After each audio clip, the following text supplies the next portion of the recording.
The specimen we're looking at here is a real human placenta and was preserved in the 1950s.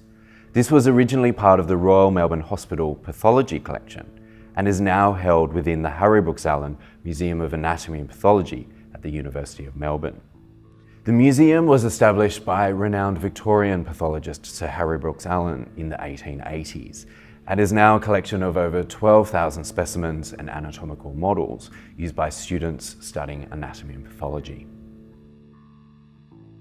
What's interesting about this is it's preserved within an acrylic perspex pot. So during the 1950s, we see a change in the vessel that the body parts were preserved in. Originally, glass was used, and then with the introduction of plastic, it becomes a more cost-effective solution. These perspex pots, as we call them, then have a small screw hole at the base, and we can change the solution within. In terms of the science of the placenta, what's so fascinating about this is that it's the body's only disposable organ. So this specimen is from identical twins, and we can see the twin umbilical cords attached to the single placenta. In contrast, for fraternal twins, there is actually two different placentas, each with their own individual umbilical cord.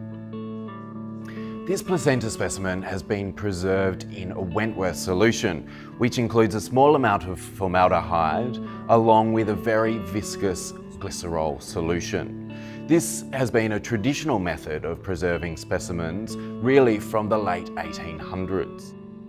One of the interesting things about preserved blood is that it changes colour, going from the original red colour to a deep brown black.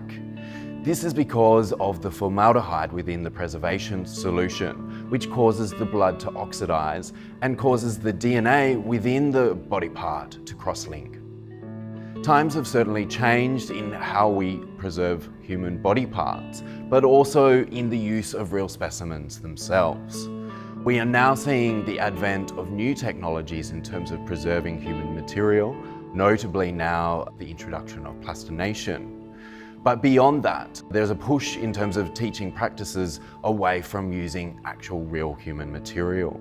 We are now seeing radical advances in terms of medical imaging and in terms of 3D scanning and 3D printing. It's now possible to 3D scan an entire placenta specimen and then 3D print this out in a photo-resolution accurate way.